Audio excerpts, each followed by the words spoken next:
Hello there, my satanic siblings, atheists, and just the generally curious.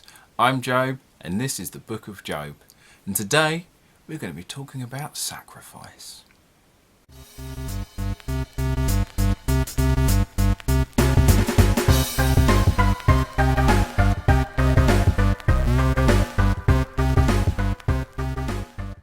Okay, so I'm going to go back to my original opening rather than the new one. I've just always preferred that one.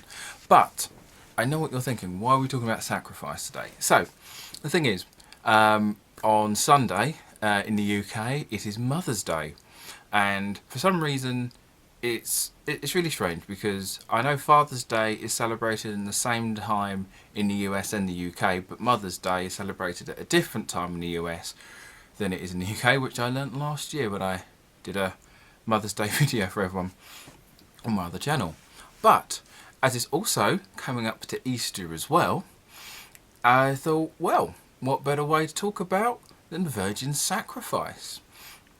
And of course the most popular virgin, or at least the most well-known virgin. But then I know what you're thinking. How am I going to find a virgin sacrifice in this economy? Well, you can just make your own. I've got my little jar of virgin sacrifice powder on my altar.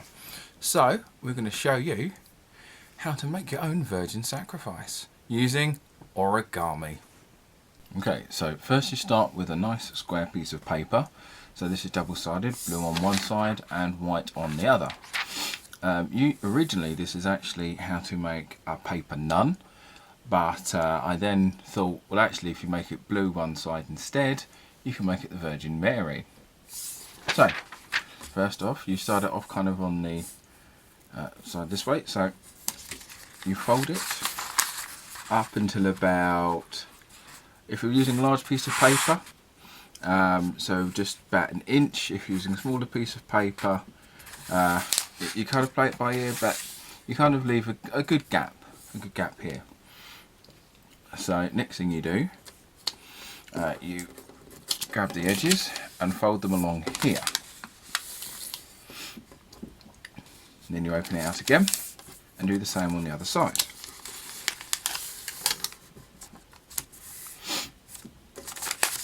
Kind of leaving you with some folds there and there. Now I always recommend for this to use actual origami paper rather than standard A4, just because the paper is thinner and obviously you can get them in the nice little colours. So next you get the tip here and just fold it down to roughly, once again, around about an inch if you're using larger paper. As I said, you can kind of do it by, play it by ear, do it by eyesight. So next, once again, you fold these in until make into a little point. Now this one's a little bit off, as they tend to be.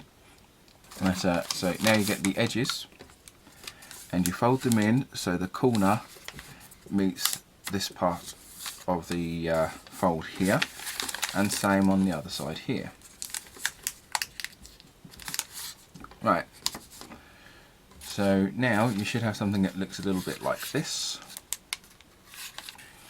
So next you turn it over and then fold this in half. So you get the 2 points to meet in the middle, right here, and then use that as your base to fold in the middle. Now, if I've done this correctly, which I probably haven't, this should all meet quite neatly. If it is a bit off, mine folds tend to be a little bit off. So you should have a fold similar to this. And that's kind of what you got. So you still got your little hood part here.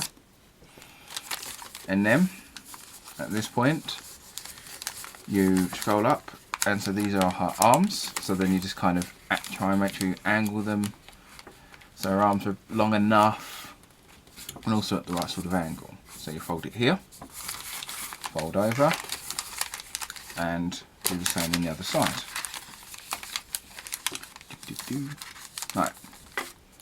And now last, you get the corners here and kind of fold them downwards in a kind of opposite sort of direction, so they're kind of pointing down.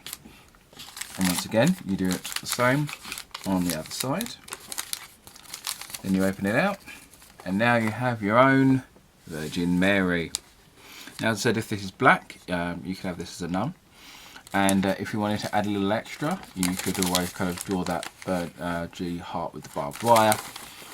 And now here you are. You've now made your own virgin sacrifice. Next we do, set fire to the bitch.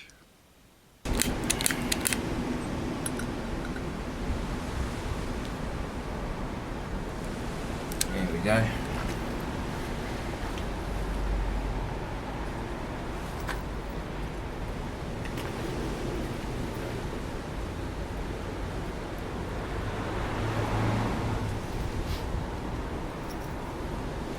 You can see a bit, you probably can't see it too well in the camera, but there is a nice hint of green in the flame, which I think is pretty cool.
Yeah, this is the sort of thing you can either try at home as a ritual, and then when the smouldering is all gone, you now have some nice virgin ashes, and so I can just add my new ashes to my virgin ash jar.